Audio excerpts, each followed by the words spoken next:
No way, I can't believe they actually did it. They included the worst weapon design of any Fallout game, the assault rifle.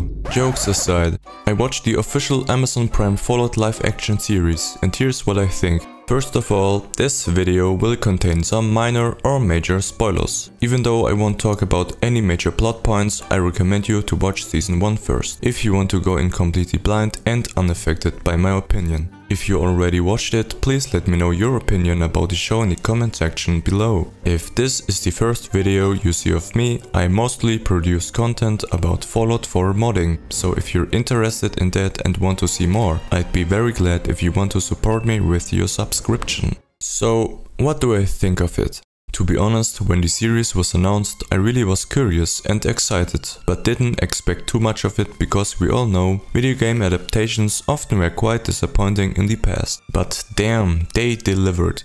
Obviously, my opinion is very subjective and strongly affected by my true love for the Fallout universe. But maybe that's why my review has a higher significance, because as a true fan I can see every detail and everything that might feel off from the original games. I'm not an expert regarding the complete Fallout lore and universe, so there might be some references to older Fallout titles I didn't understand or miss. For someone that doesn't know much about Fallout, this might just be a good show based on a post-apocalyptic dystopian theme. But speaking for myself as a Fallout fan, this is a dream come true. The reason for the live action series being so great is not its complex mind-blowing plot, but its vibe. The general feel and atmosphere that comes with all Fallout games. It's not easy to describe exactly what it is, but I'm talking about its biting humor, the grunge and nastiness of the wasteland. Fallout's genre is described as something called atom punk or retrofuturism, meaning a fictional future produced in an earlier era, in this case 40s, 50s and 60s. Also containing many technological aspects that are related to nuclear energy, space war and others. They did a very great job representing this kind of style and feel in the show. I always was excited to see props and items we all know from the game, even though they aren't important in any means to the plot. It was really fun seeing all those things in scenes often used by characters the same as we interact with them in game. For example, at one point Lucy's brother hacked into the Vault Overseer's terminal through the same interface as we know it from Fallout 4, where you have to find the correct password in a puzzle. It was also cool to see the Brotherhood of Steel so detailed. They really emphasized the T-60 power armor and also mentioned its predecessor, the T-45 and its flaws. I really liked how they gave many detailed insights of the power armor and its functions, how it works and looks. Lucy opening the armor manually from the outside because Maximus got stuck in it after his fusion core was stolen by his squire was an enlightening scene showing the possible weak points and dangers of wearing a power armor.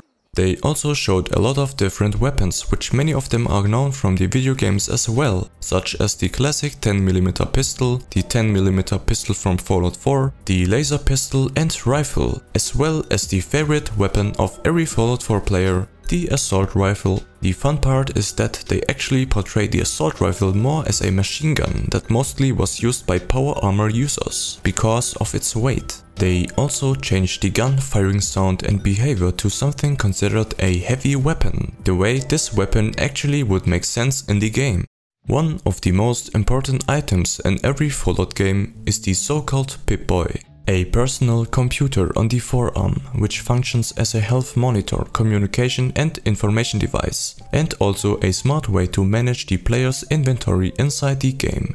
Mostly used by Vault Dwellers, this device plays a huge role in the games as well in the series. I was really amazed that they even featured all the iconic Pip-Boy sounds in the TV show and showed many of its functions. It made me happy as they even used it as a light source. The live-action show represents the use and function of many medical items that are known from the games as well.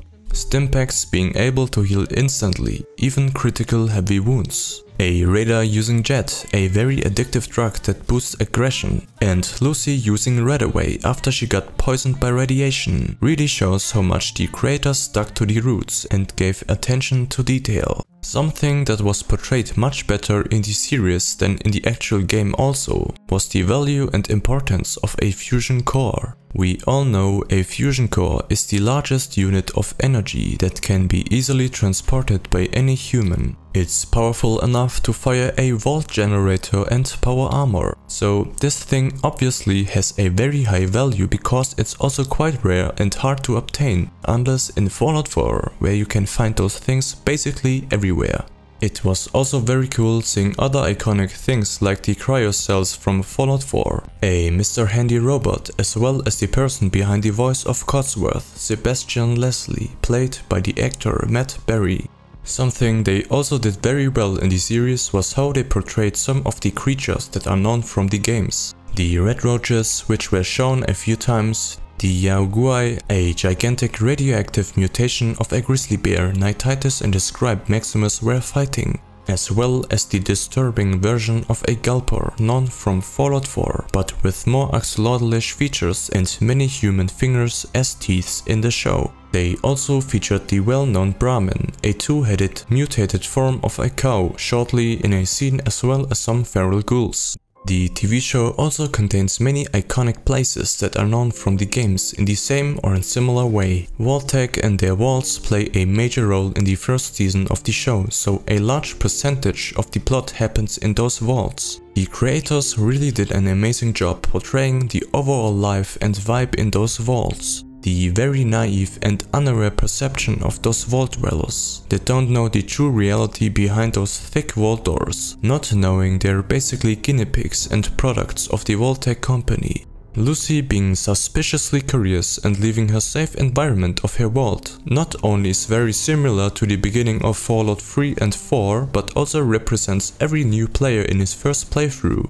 Her wandering around and encountering dangerous, disturbing things, being naive, not knowing who to trust and acting like a civilized person with a high moral code kinda reminds me of myself playing Fallout 4 for the first time.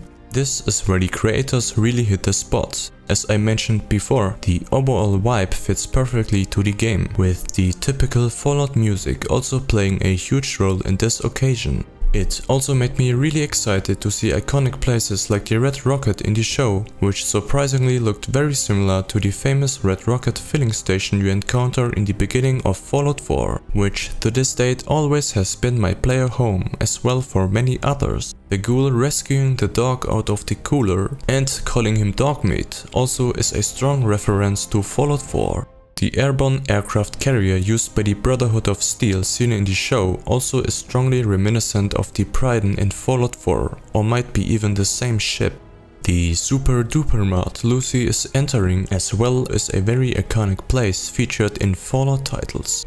I could go so much more into detail about so many references to the games, but to give a general conclusion of my thoughts about the show, I'm very amazed how good it became. I wouldn't consider it as perfect, but it is fun, exciting and profound, never tedious or boring. A must-watch for every Fallout fan and player. But if you're completely new to the genre, then I recommend you to watch it even more. Maybe it can get you hooked into the amazing universe of Fallout. Regarding my YouTube analytics, a sharp spike in views of some of my videos. I can see there's quite a big interest in Fallout content. I think the show really brought back some former Fallout players and even encouraged new people to play. So if you're one of those, welcome to my channel. My name is thatMPSG and I mostly produce content about Fallout 4 modding. If you start playing the game completely from scratch, I recommend you to watch some of my videos, like my visual overhaul guide or my guide on how to improve performance and stability.